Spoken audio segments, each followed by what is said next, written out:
네. 잘 지냈습니다. 아주. 우리가 일주일에 한 번 모여가지고 이렇게 예배하는 이 시간이 매일매일의 삶에서 하나님께 예배하고 또 아니면 또 예배하지 못하고 실패하고 살았던 그런 삶을 한다 할지라도 한 대 모이면 치유와 회복이에요. 그래서 이 초대교회 성도들은 자주 모였어요. 가정에서 모였고 또 가정의 가정이 함께 모이고 시간만 나면 그들이 열심히 모였어요. 근데 이 마지막 때가 되면 모이는 일을 폐하는 어떤 자들의 습관과 같이 이렇게 돼요. 그러니까 모임이라고 하는 것을 깨지게 만듭니다. 모임을 깨뜨려요. 모이지 못하도록 합니다. 그러니까 지금 우리가 지금 처해 있는 상황도 코로나 바이러스로 인해서 교회 예배 자체가 함께 모이는 컨그레이션이 깨져버렸잖아요. 그죠? 다 흩어져 버렸다. 그러나 하나님의 교회는 한시 모여진 것만의 교회가 아니고 우리 각 개개인이 교회이기 때문에 내가 하나님 앞에 어떤 곳에 있더라도 혼자 있든 둘이 있든 뭐 10명이 있든 그곳에서 우리가 하나님의 임재를 경험하고 하나님께 예배를 할 수 있어요. 근데 우리가 한 자리에 모이게 되면 그 빛이 더 강력하게 일어나는 거죠. 예? 그러니까 불타는 나무를 따로 떼어놓으면 어때? 잘 안 타잖아. 그죠? 근데 그걸 한꺼번에 모아놓으면 어때? 장작처럼 젖은 장작도 그 마르면서 타잖아. 그러니까 영적으로 아주 낙후되었던 사람, 영적으로 깜깜한 사람들이 같이 들어와 있더라도 그냥 거기서 그 안에서 그렇게 타버리는 거예요. 그래서 이 모임이라고 하는 것은 굉장히 중요한데 마귀는 어떻게 해서든지 그 모임을 깨뜨리는 거죠. 지금 이런 와중에서 우리가 교회가 계속해서 성장해 왔잖아. 각 교회가 몇천 명, 몇만 명 모이는 그 메가처치들도 있고 또 작은 교회들도 있었지만 어쨌든 컨그레이션에 모임이 있었잖아. 그 모임 자체가 할 수 없는 그런 상황에 왔다. 그러니까 우리에게 있어서 정신 차리고 우리가 바로 잡아야 되는 건 뭐냐면 예배, 내 개인의 예배부터 시작해서 가정의 예배 그리고 모임의 예배가 활성화돼야 돼. 어떻게든지 마귀는 이 모임을 깨뜨리는 거야. 그러니까 지금 우리가 그런 시점에 살고 있다는 의식을 좀 가지고 있을 필요가 있어요. 물론 인터넷으로 예배 드릴 수 있고 온라인으로 예배할 수 있죠. 그럼 그것이 말해주는 것이 뭐예요? 사람이 없더라도 내가 워시퍼가 될 수 있다는 거예요. 이게 중요한 거 아니에요. 이걸 가르치기 위해서 하나님께서 어쩌면 이런 어려움이 우리에게 왔는지도 몰라요. 네. 이제는 그 찬양할 수 있는 그런 무대라든지 악기라든지 이런 게 지금 거의 필요 없는 상황이 됐어요. 그래도 너희가 예배할 수 있느냐 이거예요. 그래도 너희가 예배할 수 있느냐. 어떤 상황에서도 예배할 수 있느냐. 우리 악기도 없잖아. 아무것도 없잖아. 그럼 우리는 지금 몇 사람이 모이는 거예요. 이것도 큰 모임이에요. 그잖아. 근데 널 따로 떼어놨을 때 혼자 있을 때라도 네가 가정에서 예배를 할 수 있냐. 네가 나에게 워시퍼가 될 수 있느냐. 우리가 하나님의 메시지를 받아야 돼. 어떤 곳에 있든지. 모이면 예배고 안 모이고 나 혼자 있으면 뭐 그냥 대충 살아가는 그게 아니에요. 하나님의 백성들에게 있어서는 하나님이 하시고자 하시는 말씀이 있어요. 하나님이 주고자 하는 선물이 있다고. 근데 그걸 받으려면 반드시 50이라고 하는 통로를 통해서 하나님과의 이 커넥션이 이루어져야지만 그 안에서 사라지게 된다는 거죠. 그래서 오늘 우리가 말씀을 나누려고 하는 것은 우리 자수와 선교사님 나한테 부탁을 해서 근래에 이제 하나님께서 가끔 이렇게 자중을 하는데 가끔 이 잠자리에서 말씀을 주세요. 그러면 그걸 안 놓치려고 일어나가지고 막 끄적끄적 써. 이게 보이지 않아도 막 글씨가. 그런데 요 근래에 주셨던 말씀이 뭐냐면 너희들이 쉽게 넘어질 수 있는 마귀의 속성에 대해서 깨어있으라는 거예요. 마귀의 속성. 근데 그 마귀적 속성이라고 하는 게 뭐냐. 오늘 우리가 잠언서 16장 17절에서 18절에 있는 말씀 한번 여러분 보고 Proverbs 16 verse 17 to 18. 누가 먼저 찾은 사람을 한번 읽어주면 좋겠는데 한국말이든 영어든 잘. Those who guard their ways preserve their lives. Pride goes before destruction, a haughty spirit before a fall. 자, 거기에 보면 악을 떠나는 것은 정직한 사람의 그 배로다. 큰 하위에야 한다 말이죠. 그런데 여기 보니까 자기의 길을 지키는 자는 자기의 영혼을 빈다. 자기의 길을 지킨다. 자기의 길을 킵한다. 그걸 붙드는 거죠. 교만은 패망의 선봉이고 거만한 마음은 넘어짐의 앞잡이다. 이렇게 되어 있어요. 교만은 패망의 선봉이다. 권리는 넘어짐의 앞잡이라는 교만이라는 것. 그래서 이 말씀 가운데 보면 우리가 두 가지 중요한 속성을 발견하게 되는데 그게 뭐냐면 교만과 거짓이라는 거예요. 교만과 거짓. 우리가 요한복음 10장 10절에 보면 예수님이 이 땅에 오신 중요한 목적이 뭐냐면 양으로 뭘 얻어요? 생명을 얻게 하고 더 풍성한 삶을 주기 위해서 왔다. 그러니까 eternal life and abundant life를 예수님이 주시기 위해서 오신 거예요, 우리에게. 그런데 도적이 오는 것은 그 뒤에 보면 도적이 오는 것은 그 도적이 누구예요? 마귀죠. 마귀가 오는 것은 너희를 죽이고 멸망시키려는 것이다. 이게 분명해요. 온 목적이 분명히 있는 거예요. 그럼 이 대상이 누구예요? 우리들 아니에요. 사람들이잖아요. 그죠? 피플이라. 이건 믿는 자건 안 믿는 자건 간에 여러분이 자세히 살펴보세요. 그 사람이 넘어지고 멸망하고 비참한 상황에 떨어지는 그 중심에는 뭐가 있는가 보세요. 그 사람의 교만이나 아니면 거짓이 있어요. 이건 마귀적 속성이에요. 마귀적 속성. 그래서 마귀는 도적처럼 찾아와가지고 사람들에게 워킹하는 거예요. 거기다 그걸 넣어주는 거예요. 돈을 많이 벌었다? 잘 거만해지게 되고, 내가 뭔가 좀 지위를 가졌다? 스테이터스를 가졌다 그러면 또 자만하게 되고 막 함부로 하게 되고 이렇게 되는 거죠. 또 조금 더 우리가 보면 내 어떤 유익이나 어떤 상황을 모면하기 위해서 거짓이라고 하는 것을 자꾸 해요. 대표적인 예가 공산당 아니에요? 믿을 게 하나도 없어. 지금 중국이 공격받는 중요한 이유는 중국이 하는 일은 모두 다 사기다 아니에요. 이거 다 거짓이다. 이제까지 저질러 놓은 거 봐라. 그들이 한 말을 약속을 지키냐? 안 지킨다는 거 아니에요. 그러니까 이제 망해야 되는 거야. 망할 거예요. 분명히. 중국은 망할 거예요.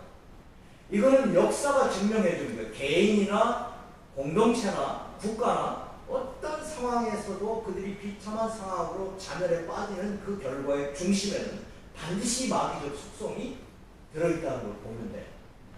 그 예수님이 오신 것은 바로 생명을 얻게 하고 풍성한 삶을 주기 위해서 오십니다. 그러나 도적이 오는 것은 너희를 죽이고 멸망시키려고. 이게 마귀의 속성이, 마귀적 속성이 뭐냐면 교만과 거짓으로 두 개의 기둥을 가지고 있는 거예요. 이걸 가지고 사람을 죽이고 멸망시키는 대로 가는 거죠. 이건 믿는 자건 믿지 않는 자건 간에 수시로 찾아오는 거예요. 수시로 찾아와요. 자, 이것이 마귀적 속성인지 우리에게 보여주고 있는 것이 사단의 기원을 보여주는 이사야서에 있는 말씀을 보는 거예요. 이사야서 14장 12절부터 17절까지를 보면 거기에 뭐냐면 지극히 높은 자와 내가 견주겠다. 비기겠다. 그리고 그 하나님의 그 보좌보다도 더 높은 자리에다가 내가 내 위치를 정하겠다. 이게 뭐예요? 사단이죠. 그게 하나님께로부터 떨리는 관계. 교만이. 하나님과 같이. 사단이 하와를 꼬실 때도 뭐라고 그랬어요? 네가 이것을 먹는 날에는 하나님처럼 된다고 그랬어요. 하나님과 같이 돼서 선악을 구별하겠다. 하나님과 같이 된다.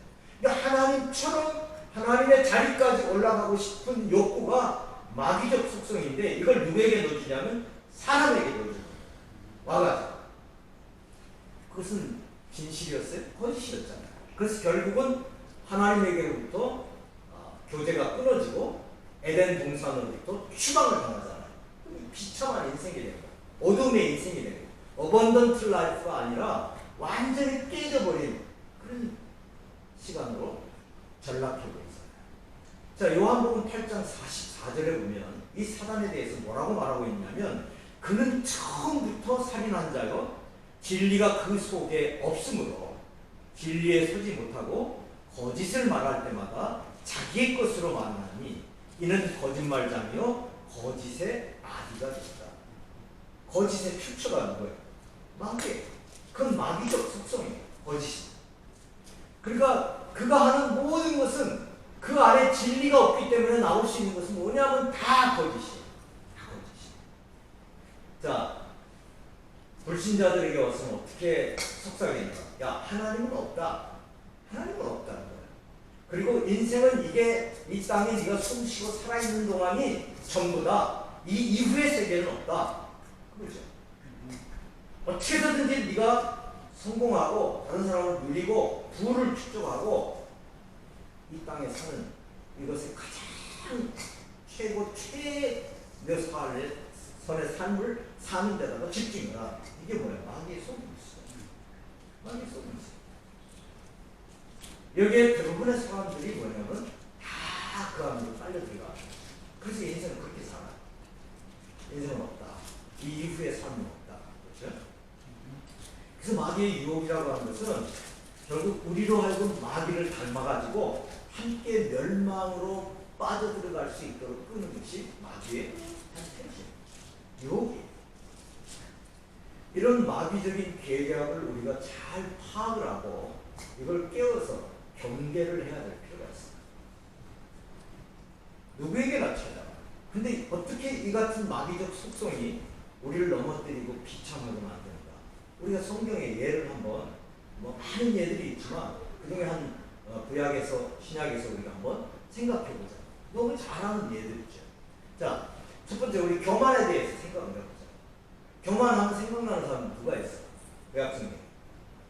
교만한 자리에 들어갔다가 완전히 실패와 좌절과 멸망에 빠진 사람. 하나님께로 버린 사람. 예? 솔로몬. 오케이. 또 누가 있어요? 아는 대로 이야기하고. 사울. 예. 우리 사울에 대한 이야기를 한번 해보자. 사울. 왕. 사울이 하나님께로부터 당했을 때 얼마나 겸손했어요. 자기가 숨었다고. 아, 나 같은 사람이. 등치 컸어요. 아마 인경적으로 더 컸을지도 몰라. 그 키가 부족이고 어마어마하게. 그러니까 아주 남성답게 생겼어요. 그러니까 모든 사람이 봤을 때 야, 괜찮다는 사람이었지만 그렇게 한번 했어요. 내가 어떻게. 근데 하나님 그를 픽해서 왕으로 기름을 부음받게 해주었어요. 우리가 사무엘상 15장 한번 찾아보면 우리가 그 예를 볼 수 있죠. 사무엘상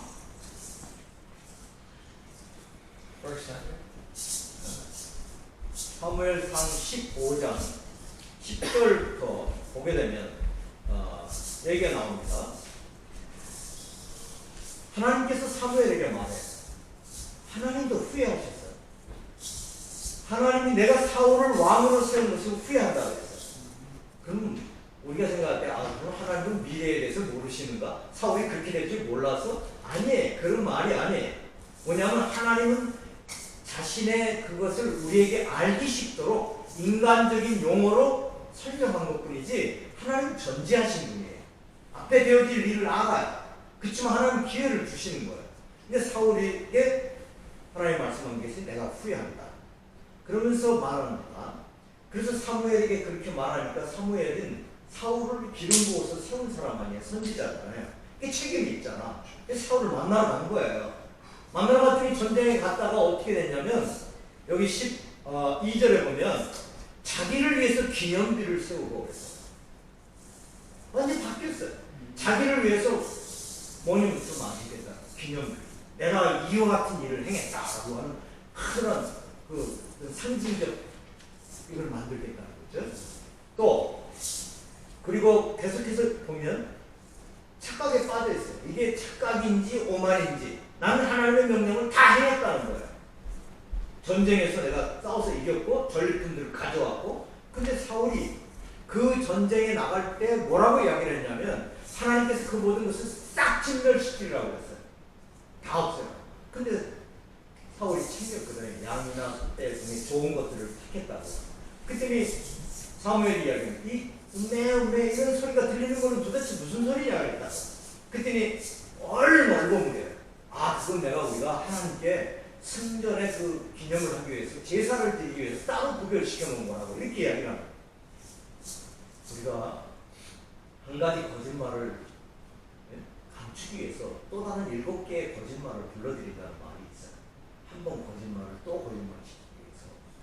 근데 마치 이 사울이 지금 그렇게 변질돼 가고 있는 거예요. 그래서 여기 그 9절에 보면 사무엘이 말합니다. 왕이 여호와의 목소리를 청종치 아니하고 탈취하게 하기만 급해서 여호와께서 악하게 여기시는 일을 행했습니까? 그래서 근데 하나님의 말씀을 순종하지 아니하고 자기 방식대로 자기의 멋대로 어떤 일을 추진하고 있는 거예요. 왜 그랬을까요? 하나님의 명령보다 자기의 생각과 경험과 자기의 주장이 더 높았던 거예요. 그래서 자기 방식대로 처리해버린 거예요. 여러분 교만이 무엇인가를 잘 생각해야 돼요. 그때 사울이 사무엘에게 말합니다. 뭐라고 하죠? 당신이 스스로 자신을 낮출 때 사울 왕에게 말하는 겁니다. 그때 하나님께서 당신에게 어떻게 행했는가를 생각해봐라. 하나님에게 당신이 기름을 부어서 왕으로 세우고 이스라엘의 지도자로 세우지 않았느냐. 그런데 지금 당신이 하고 있는 일이 하나님의 명령을 불순종하고 하나님이 악하게 여기는 것을 네가 스스로 행하지 않았느냐.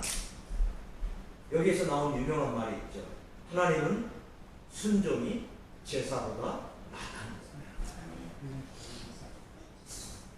우리가 예배 수없이 드릴 수 있어요. 그렇지만 그 많은 예배보다도 더 중요한 것은 뭐냐면 내가 하나님 말씀에 한 번 더 순종하는 것이 몇백 번의 예배를 드리는 것보다 낫다고 말이에요. 자, 얼마나 많은 사람들이 교회를 다녀서 나를 비롯해서 그렇잖아. 그러나 우리가 나 자신도 모르게 내가 교만에 빠져 있는 거야. 나는 주일날 교회 가고 나는 뭘 맡아서 봉사하고 난 나름대로 착각이나 오만이 하는 말을 내뱉는다. 오늘 이 사울이 똑같은 말이야. 내 하나님 앞에 명령을 순종했다. 하나님 말씀 내가 다 지켰다고 말하는 거예요. 근데 실상은 뭐예요? 넌 지금 교만하게 네 멋대로 하고 있는 거 아니야? 이게 교만이었어. 교만이라는 것이 어떻게 찾아오는가 하면 여러분 잘 보세요. 교만의 출발점은 자기가 서 있는 위치에 대한 착각입니다. 성경은 우리에게 이렇게 말해요. 하나님의 능하신 손 아래서 standing on the Godship, 하나님의 능하신 손 아래 너희가 서 있다는 거죠. 그런데 우리가 뭐예요? 하나님의 자리에까지, 하나님과 동등한 자리에서 내 마음대로 내 뜻대로 그렇게 해간다는 거예요. 그런 착각, 또 자기를 과시하고 싶은 거, 또 이렇게 시작해가지고 그것이 욕심으로 행해지는 거예요. 이게 교만이에요. 야고보서 1장 15절에 보면 욕심이 잉태한 즉 뭐를 낳아요? 죄를 낳고 죄가 장성한, 죄도 자라나요? 죄가 장성한 즉 어디로 가요? 사망을 낳는 거예요. 이게 프로세싱이에요. 맨 처음부터 사망이 아니에요. 욕심으로 시작돼요. 그리고 그게 죄를 낳아요. 그리고 그건 사망으로 가요. 잠언서 18장 12절에 보면 사람의 교만은 멸망의 선봉이요. 멸망하는데 가장 첫 문을 여는 게 뭐냐면 교만이라고 하세요. 그리고 겸손은 존귀의 앞자리다. 잠언서 3장 34절에 보면 진실로 하나님은 거만한 자를 비웃으시며, 하나님 보실 때 너는 그래? 비웃으셔요. 지가 아무리 낮았다고. 여러분 헤롯 왕 생각나죠? 헤롯이 그 어마어마한 자기의 권세를 자랑하기 위해서 목에다 힘 딱 줬는데 그날 충이 먹어가지고 그냥 단숨에 꺾어져 버렸어. 하나님 한 번 치면 끝나버리는 거야.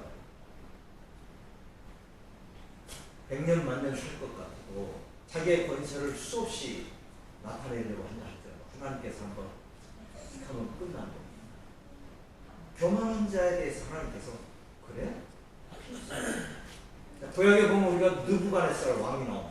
그럼 바벨론 제국의 왕이었어요. 그 당시 바벨론 제국은 어마어마한 강력한 힘을 가지고 있었어요. 근데 그가 얼마나 그 권세가 강했겠어요. 근데 하나님께서 매네 대결을 부활하시고 내가 당신 하나님의 저울에 달아보니까 넌 뭐야? 바벨론 제국이 그 벨사살 왕이 자리를 이통받았을 때 결국 하루아침에 망을 풀었어요. 절대로 바벨론 제국은 망할 수 없는 위치와 모든 성향을 가진 성곽이었어요. 양쪽으로 물이 다 들어올 수 있는 통로가 없어요. 근데 그날 밤에 무너졌습니다. 느부갓네살 왕은 하나님으로부터 쫓겨나가지고 짐승이 됐잖아요. 7년 동안 짐승을 살면서 이슬을 먹고 살면서 그래가지고 결국 그 때가 되니까 하나님께서 복귀시켰어요. 그때 깨달은 게 뭐냐면 하나님을 오르러 왔다는 거예요. 다윗이 하나님께 사랑을 받았던 이유는 딴 거 없어요. 다윗의 삶 가운데도 실패가 있었어요.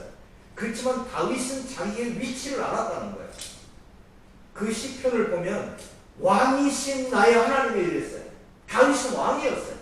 근데 왕 중에 왕이란 말이에요. 내 위에 있는 분이란 말이에요. 이걸 늘 인정했어요. 그래서 하나님이 사랑했어요.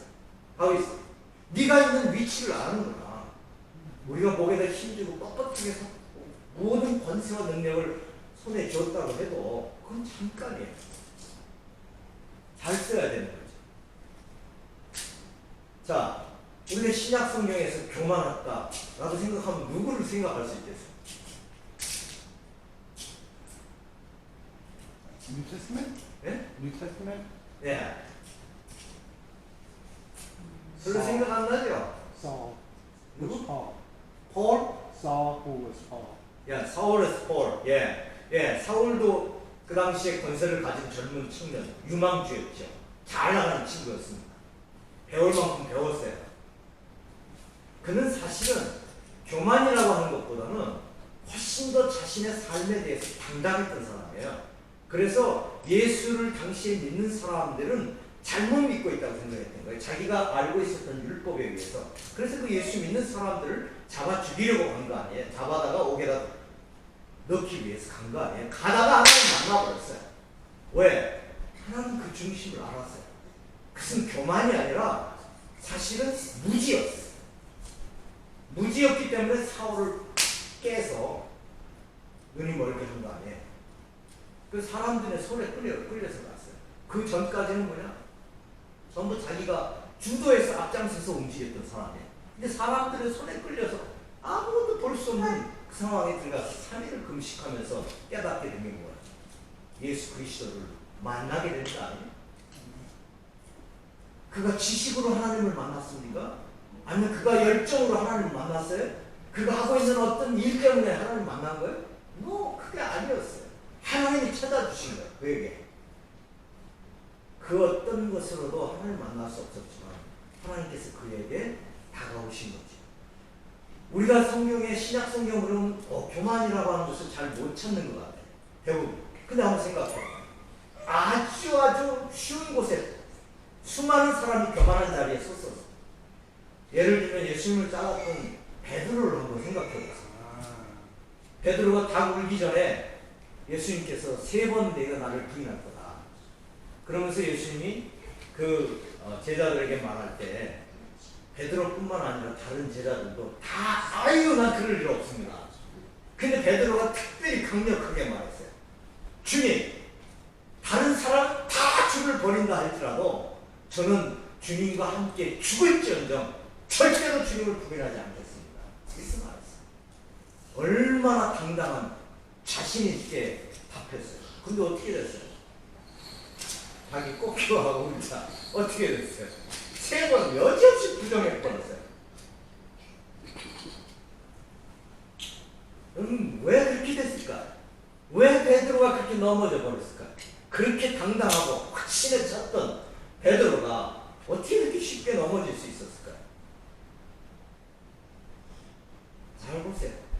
성경을 우리가 살펴보면 마가복음 14장 27절부터 38절까지에 나오는 내용을 잘 살펴보면 예수님이 그 겟세마네 동산으로 가시기 전에 뭘 말씀하셨냐면 너희들이 시험에 들지 않도록 깨어 있어서 기도해라 그랬어요. 시험에 들지 않도록 깨어 있어서 기도해라 그랬어요. 근데 베드로가 정말 기도했나요? 기도 안 했어요. 왜 안 했을까? 예, 기도해야 될 필요성을 느끼지 못했어요. 자신이 얼마든지 자기 앞에 처할 수 있는 상황을 당당하게 이겨낼 수 있다고 생각했어요.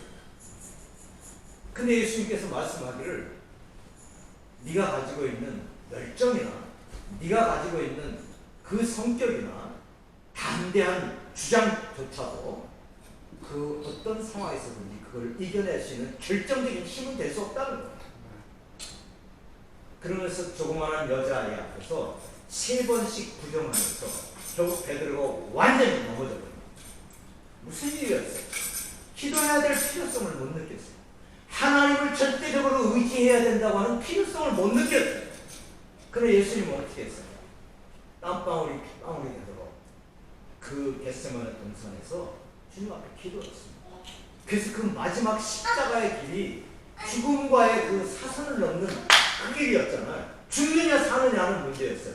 인간의 육체를 가지고 있기 때문에 얼마든지 살고 싶은 욕구가 강했을 거라고요. 그 예수님 그러잖아요. 할 수만 있거든 이 잔이 내게서 옮기게 해달라고 그러잖아요. 근데 어떻게 했어요? 결국은 내 뜻대로 하지 마옵시고 아버지의 뜻대로 자기의 뜻을 완전히 묵살하잖아요. 무슨 힘이었어요? 기도의 힘이었어요. 기도가 그 사람으로 하여금 그 예수님으로 하여금 그 어려운 상황을 뚫고 지나가게 했고 기도하지 않은 베드로가 그 어려운 상황에서 결국 넘어지게 만들었다는 거예요. 기도하지 않는 것 이것이 교만한 것이었어요. 이 교만이라고 하는 것은요 하나님을 의지하는 것이 없어도 홀로 설 수 있다고 생각하는 것, 자신의 능력과 힘만으로도 얼마든지 당당하게 살아갈 수 있다고 생각할 때 바로 그 교만의 자리로 들어가는 거예요. 그럼 우리가 생각할 때 있잖아요. 그러면 이 자신감, 예? 당당함, 자신감과 교만함의 차이가 과연 뭐냐? 크리스천들은 그럼 단단히 이렇게 살아야 되냐? 아니잖아요. 어깨를 펴고 당당해야 되는데 그 자신감과 교만함의 차이가 뭐냐? 이거는 당당함의 주체가 누구에게 있느냐는 거예요. 자신이냐 아니면 하나님이냐? 내가 하나님 때문이냐 아니면 내 자신의 힘 때문이냐? 이걸 말해주고 있어요. 우리가 구약의 다니엘서 11장 32절 말씀 한번 Chapter 11 verse 32 11:32 누가 찾은 사람이 한번 먼저 읽어보세요.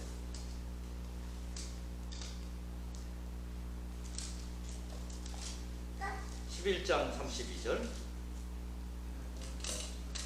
그는 교활한 말로 이미 자기의 신앙을 저버린 사람들의 훨씬을 살려주었지만 자기 하나님을 바로 아는 사람들이 확고하게 인정하는 것이다. 네. 자, 자기 하나님을 바로 아는 백성은 어떻다고요? 담대해질 거다. 네? 오직 하나님을 아는 백성은 boldness, 당당해질 거다. 담대해질 거다. 네? 그러니까 보세요. 우리가 다니엘의 그 세 친구가 네? 우상 앞에다 절을 하지 않으면 탄핵의 불을 다 던진다고 그랬죠. 그때 뭐라 그랬어요? 우리 하나님 앞에 그 불에다 던진다 할지라도 하나님께서 던져주실 것이다. 만약 그리 아니하실지라도 내가 아는 그 하나님을 난 부정할 수 없다고 했어요. 이게 믿음이에요. 얼마나 당당했어요. 그 불 가운데 던져졌어요. 그 풀문불을 세게 해도 타지 않았어요. 결국 그 사람들 끄집어내라 그랬잖아요. 불냄새 하나 안 났어요. 머리카락 하나. 설사 그를 불에서 건져내 주지 않는다 할지라도 그들은 기꺼이 죽으면서도 담대함을 절대로 포기하지 않았을 거예요. 그 중요한 이유가 어디에 있을까요? 바로 하나님을 바로 알았기 때문에.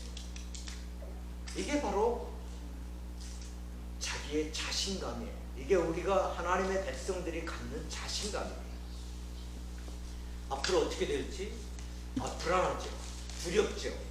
상황이 어떻게 펼쳐질지.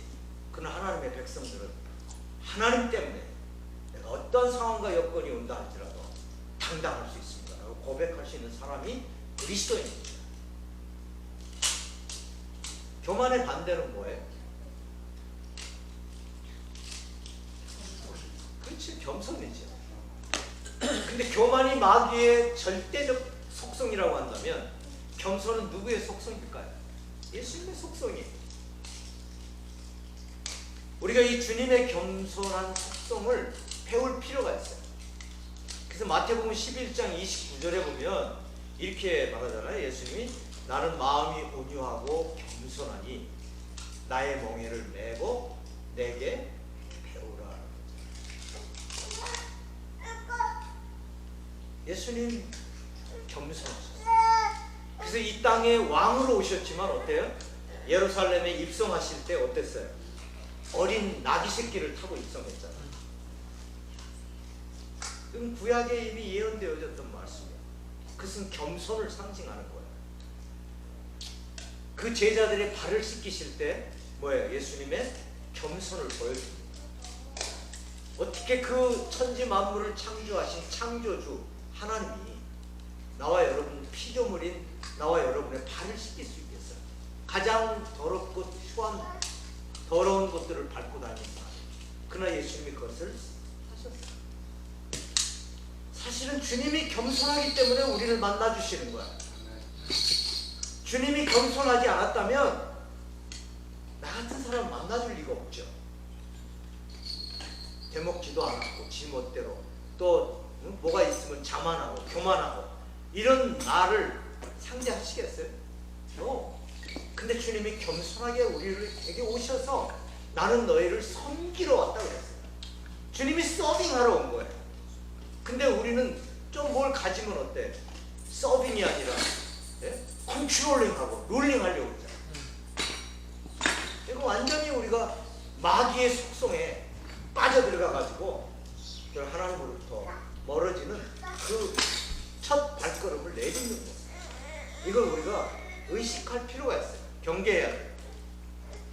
자, 우리가 교만에 대해서 살펴봤죠? 이제 거짓에 대해서 살펴보자. 이건 우리가 너무 잘 아니까. 자, 이미 우리가 요한복음 8장 44절에서 거짓은 누구의 속성이에요? 마귀적 속성입니다. 출처가 마귀예요. 여러분, 왜 사람들이 거짓말을 일삼을까요? 얼마나 거짓이 팽배한 사회 속에 우리가 살고 있어요. 왜 그러죠? 자, 첫째는 하나님에게서 떠나 있기 때문에 그렇습니다. 이분 그리스도인들이 거짓을 말하거나 행할 때 일시적으로 하나님을 떠난 것과 같은 것입니다.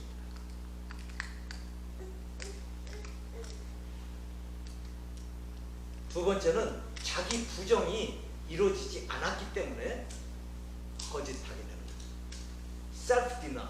자기를 부정하지 않는 것. 뭐가 살아있어요? 내가 살아있어. 그래서 나를 어떻게 해서든지 지켜야 돼.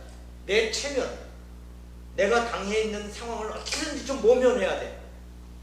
그리고 포장해야 돼. 나를 좀 과시해야 돼. 그러니까 뭘 해야 돼? 거짓을 해야 돼.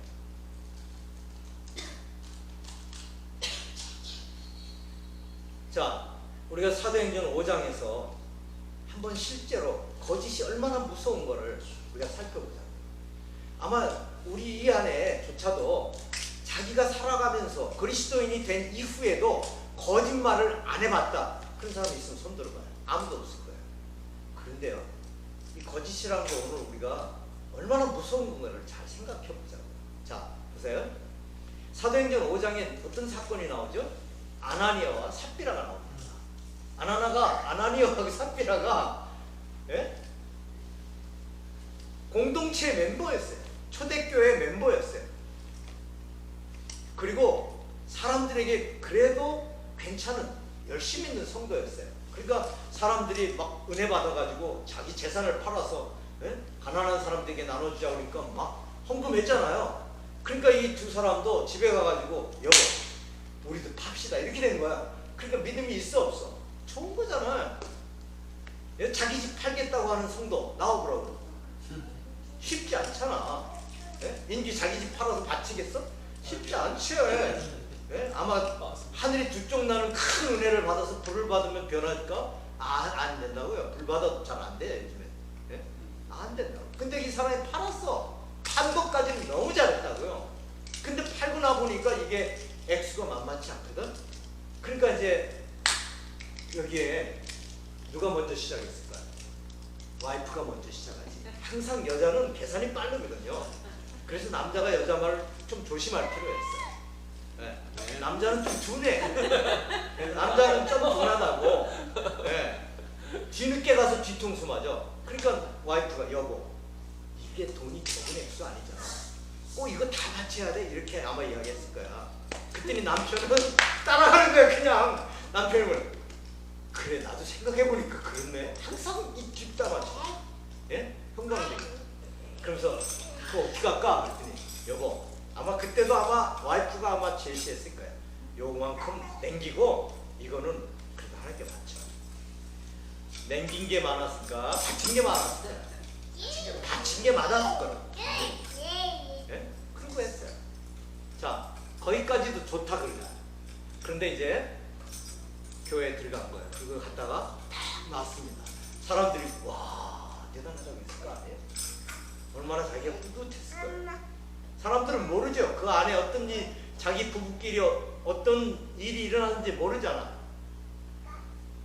그런데 베드로가 이렇게 쳐다보면서 그게 다냐? 여기서 문제가 터지는 거예요. 이게 답니다. 그랬어요. 만일 내가 다 바치려고 그랬는데 사실 우리도 좀 애들도 있고 그래가지고 조금 남기고 제 이만큼 드렸습니다. 요즘에 분량 많고 할 수 있는 만큼 최대로 드렸는데 죄송해요. 아마 그랬다면 문제 달랐을 거예요. 근데 이게 답니다. 그랬어요. 그랬더니 베드로가 뭐라 했어요? 네가 어디 하나님을 섬기고 있어. 그래서 그 시간 바로 아나니아의 생명이 떠나버렸습니다. 그 자리에서 죽었어요. 돈 바치고. 얼마나 아까워. 근데 좀 있다가 와이프가 또 들어오는 거 아니에요. 부부는 하나예요. 보니까 이거 다냐 그랬더니 얘 다니다 그랬다. 그 남편이 죽은 대로 따라가는 거였어요. 부부는 하나예요. 이거 진짜 중요한 거예요. 이 부부가 부부 안에서 서로 세워줄 수도 있지만 서로 망하게 할 수도 있어요. 진짜 이걸 정말 잘해야 돼. 네? 크리스찬 모두가 다 마찬가지예요. 이거 예외 없어요. 자, 결국은 죽음으로 끝났죠? 이렇게 거짓된 언어와 행동에 대해서 그럼 하나님이 왜 이렇게 무섭게 다루셨냐는 거예요.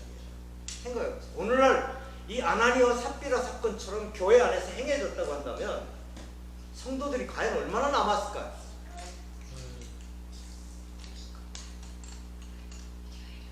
근데 하나님이 왜 이 초대교회에 이렇게 거짓말 한 번 한 것, 그것도 돈도 바치고 일부 조금 챙긴 걸 가지고 이렇게 무섭게 다루지 않으면 안 될 수밖에 없었을까? 여기에 메시지가 있어요. 그것을 본 모든 성도들이 굉장히 충격적인 메시지를 받았을 거예요. 그 메시지가 뭔지 알겠어요? 하나님은 모든 것을 아신다. 그리고 하나님은 살아계시다는 거예요. 교회의 그 원형, 교회의 한 모델을 하나님이 세우시기 위해서 본때를 보여준 거야. 본때를. 네? 너 이렇게 하지 말라는 거야. 너희들 하나님 속이지 말라는 거야. 얼마나 무서운 거야. 거짓은요 마귀적 행동에 기인한 것이기 때문에 우리가 이것을 깨어서 경계해야 될 뿐만 아니라 정직함을 지켜야 돼요. 마귀에게는 진실이 없습니다. 왜냐하면 그 속에 진리가 없기 때문이에요. 요한복음 우리 아까 8장 44절에 그 속에 진리가 없기 때문에 그가 자기의 것으로 말하는데 그것이 뭐냐면 거짓이라고 합니다. 진리가 없으면 거짓할 수밖에 없어요. 자, 그러면 이 거짓이라고 하는 것이 과연 우리가 생각하는데 한번 거짓말 살아가면서 거짓말을 할 수 있지. 예, 할 수 있어요. 그렇지만 이 거짓말에 담겨져 있는 하나님의 중요한 메시지가 뭐냐면 거짓은 마귀의 속성이라는 거예요. 그래서 마귀를 따라하게 된다는 거예요. 그러나 거짓의 반대인 진리는 너를 살게 만든다는 거예요. 정직함은 너를 살도록 만들어준다는 거예요. 계시록 20장 8절에 보면 마지막 심판받을 자들의 리스트에 뭐가 들어있는가 보세요. 거짓말하는 자가 들어있어요. 나는 처음에 그게 너무 이해가 안 갔어. 마지막 심판을 받는데 뭐 우상 숭배하는 자, 믿지 않는 자, 뭐 이런 자들이 쭉 리스트가 나오다가 거짓말을 행하는 자가 딱 들어있더라고요. 얼마나 무서워. 자, 계시록 22장 15절에 보면 거짓말을 좋아하며 지어내는 자는 다 성 바깥에 있을 것이다. 하나님의 도성 안으로 들어올 수가 없어요. 이거 마지막 심판이에요. 왜 그렇습니까? 이미 거짓말에 쌓여있고 거짓말을 지어내는 거짓에 사로잡힌 것은 마귀에 사로잡힌 거예요. 그 속에 진리가 없다는 거예요. 하나님의 진리가 있으면 그럴 수 없다는 거죠. 그리스도인들에게 있어서 끊임없이 우리가 마귀적 속성에 깨어서 싸워야 될 문제가 뭐냐면 정직에 대한 문제. 자, 요한복음 1장에 보면 예수님이 이 땅에 오셨을 때 너희가 빛 가운데 오셨잖아. 빛으로 오셨잖아. 그럼 어둠에 있는 자들은 그 빛을 실어가지고 어둠의 것을 좋아하기 때문에 그걸 커버하고 숨어버린다고 했잖아. 그럼 멸망으로 가는 거야. 만일 정직하다고 하면 어떻게 할까요? 하나님 난 더럽습니다. 하나님 나 살려주세요. 하나님 나는 깨끗해지고 싶어요. 이렇게 하고 자기를 까발려야 되는 거잖아요. 그럼 거기에 하나님의 은혜가 있어. 그 하나님의 역사가 있다고. 그를 살려내는 능력이 있어. 근데 나를 포장해버리고 아닌 것처럼 하고 내가 껍데기를 뒤집어 쓰고 있으면 절대로 깨지지 않는 거야. 하나님 역사하실 수 없는 거야. 마귀의 탈을 쓰고 있기 때문에. 그래서 이 거짓이 무섭다는 거야. 이것은 우리가 살아가면서 끊임없이 내 자신이 프랙티스를 해야 돼. 거짓의 반대가 뭐예요? 진실이에요. 정식이에요. 정직이에요. 자, 예수님의 속성이에요. 이것은. 요한복음 14장 6절에 보면 뭐라고 말씀합니까? 내가 곧 길이요 뭐라고 말해요? 진리요. 거기 진리라고 말하죠. 나로 말미암지 않고는 아버지께로 올 자가 없다. 그러니까 예수님의 진실을 밟지 않고는, 진실을 받아들이지 않고는 절대로 하나님께로 올 수가 없다는 거예요. 예수님의 진실이 뭐예요? 하나님의 약속 아니에요. 하나님의 말씀이잖아. 예? 내가 너희를 위해서 십자가에서 대신 죽었다. 나를 믿으면 산다. 영원한 생명을 얻는다. 이 모든 것이 뭐예요? 예수님의 진실 아니에요. 그렇죠? 우리가 성경을 읽어보면 예수님이 중요한 말씀을 하실 때마다 뭐라고 그랬어요? 예? Truly, truly. 내가 진실로, 진실로 너에게 말하노라. 이렇게 돼 있어요. 얼마나 안 믿으면 하나님, 야, 이건 진짜 진실이야. 라고 말했겠어요. 우리가 거짓에 사로잡혀 있기 때문에 이 거짓을 뚫고 들어와야 되기 때문에 주님이 중요한 말씀을 하실 때마다 내가 진리다, 내가 말하는 것이 진리다, 하나님의 말씀이 진실이다라고 강조하고 있습니다. 우리가 살아가면서 순간순간 선택해야 될 때가 있다. 그때 내가 나도 모르게 그냥 거짓말을 해버리는 거는 그 상황을 모면하기 위해서, 아니면 내가 손해보지 않기 위해서 그런 일을 저지른다. 누구나 쉽게 찾아올 수 있어요. 다윗도 그래서 이것을 위해서 기도했어요. 우리도 기도해야 돼. 시편 51편 10절은, 시편 51편은 무슨 시편이에요? 회개의 시요, 회개의 시. 어떤 일을 저지르고 난 다음에 고백한 시입니까? 예? 다윗이 우리아의 아내 밧세바를 동침하고 난 이후에 나단 선지자로부터 책망을 받고 그리고 회개하고 눈물로 회개하는 그 회개의 시가 시편 51편인데 그 51편에 뭐라고 나오느냐 보세요. 51편 10절에 내 안에 정직한 영을 새롭게 해달라고 기도하고 있어요. 정직한 영을 새롭게. 자, 다윗이 무엇 때문에 넘어졌습니까? 자만과 거짓이었습니다. 그러잖아요. 자기 군사들을 다 내보내놓고 느지막하게 일어나서 자기의 충실한 그 부하의 와이프를 겁탈하고 그리고 나서 그거를 커버하기 위해서 그 충신을 불러들여 그리고 아주 호의를 베푸는 것처럼 잔치를 베풀고 야 너 와이프하고 며칠 보내다가 가. 그랬더니 이 사람 너무 충성스러워. 다윗이 생각했던 계략에 빠져들지 않고 바깥에서 샀네. 그래 무슨 일이 일어났겠어. 자기가 한 일을 커버할 수 없도록 만들어졌어요. 그러니까 또 가서 술을 내고 또 자기 해. 그것도 안 되니까 나중에 편지를 쓰잖아요. 이 사람은 전쟁터 맨 앞에다가 내보내라고. 그 요압 장군에게 딱 편지를 주니까 요압이 전쟁터 맨 앞에다 보냈어요. 그럼 죽겠어. 이게 뭐예요? 다윗의 거짓된 행운이었어요. 정직하지 못한 거짓의 영에 사로잡혀가지고 결국은 이와 같은 짓을 저지르고 말았다.